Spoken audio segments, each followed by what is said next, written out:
Hi, നമസ്കാരം. ജനുവരി 30-ാം തീയതി നമ്മുടെ രാഷ്ട്രപിതാവ് മഹാത്മാഗാന്ധിയുടെ രക്തസാക്ഷിത്വ ദിനമാണ്.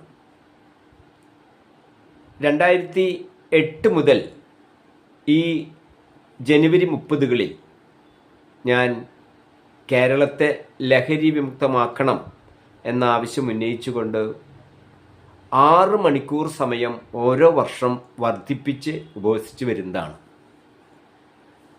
ഭാഗ്യവശാൽ കഴിഞ്ഞ വർഷം 102 മണിക്കൂർ ഉപവസിക്കാൻ കഴിഞ്ഞു. വലിയ ആരോഗ്യ പ്രശ്നങ്ങളോ കുഴപ്പങ്ങളോ ഒന്നും ഉണ്ടായില്ല. ഈ വർഷം അത് 108 മണിക്കൂറാണ്. 102 പ്ലസ് 6 മണിക്കൂർ 108 മണിക്കൂറാണ്.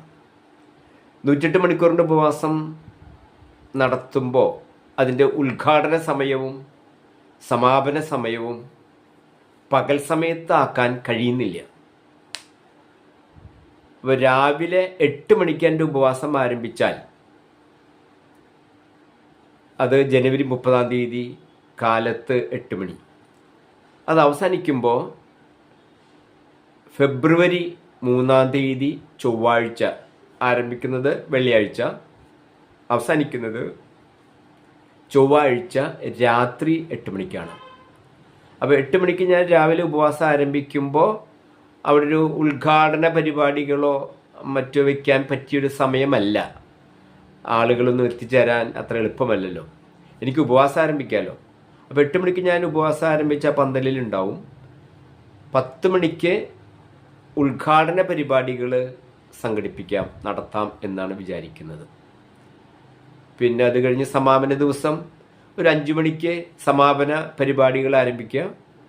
രാത്രി 8 മണിയാകുമ്പോൾ 108 മണിക്കൂറാകുമ്പോൾ ഉപവാസം നിർത്തുക. അപ്പോൾ നാരങ്ങനീര്. കേരളത്തിൽ മദ്യനിരോധന നിയമം അല്ലെങ്കിൽ ലഹരി വിമുക്ത കേരളത്തിന് വേണ്ടിയിട്ടുള്ള നിയമ നടപടികൾ ആരംഭിക്കണം. അതാണ് ലക്ഷ്യം.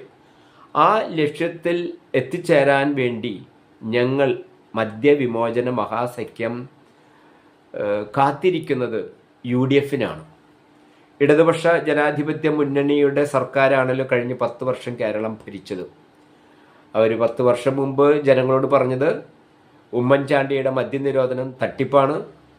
ശരിക്കും ജനങ്ങളെ മദ്യവിമുക്തമാക്കണമെങ്കിൽ മദ്യവർജന നയമാണ് നല്ലത്. മദ്യഷാപ്പുകൾ തുറക്കുകയല്ല വേണ്ടത്. ഒരു ഷാപ്പ് പോലും ഞങ്ങൾ തുറക്കില്ല, പുതിയതായി തുറക്കില്ല. മദ്യപന്മാരെ അതിൽ നിന്ന് മോചിപ്പിക്കാൻ സാക്ഷരതാ പ്രവർത്തനം നടത്തുന്നത് പോലെ ജനകീയ പ്രസ്ഥാനം ആരംഭിക്കും എന്നൊക്കെ പറഞ്ഞിട്ടാണ് ജനങ്ങളെ വിശ്വസിപ്പിച്ച് അവരുടെ വോട്ട് നേടി അധികാരത്തിൽ വന്നത്. 10 വർഷമായിട്ട് ആരെയാണ് ഇവർ മദ്യവർജിതരാക്കിയത്, മദ്യപാനത്തിൽ നിന്ന് മോചിപ്പിച്ചത്? ഒരാൾ പോലും മോചിപ്പിച്ചില്ല.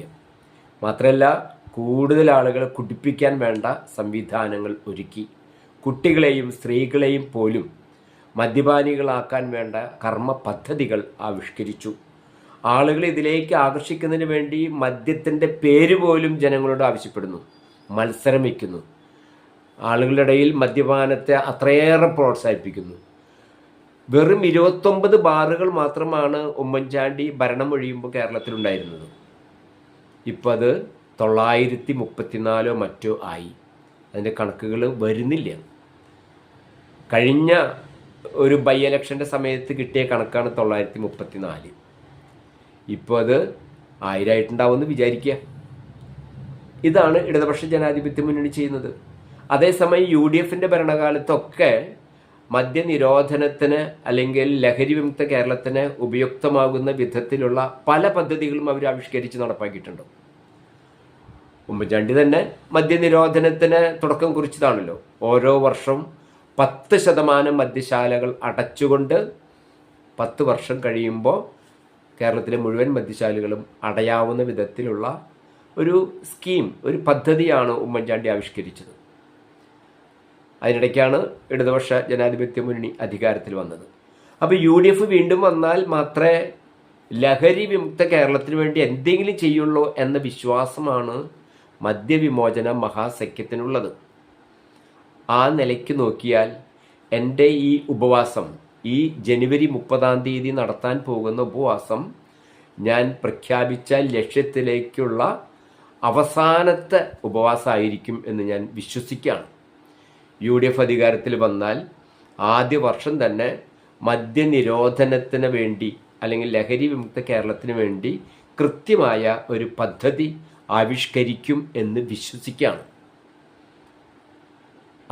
ആ വിശ്വാസം വിജയിക്കട്ടെ. അതിനുവേണ്ടി എല്ലാവരും ഹൃദയത്തിൽ പ്രാർത്ഥിക്കണം എന്ന് അഭ്യർത്ഥിച്ചുകൊണ്ട് നിർത്തുന്നു. നമസ്കാരം. സത്യമേവ ജയതേ.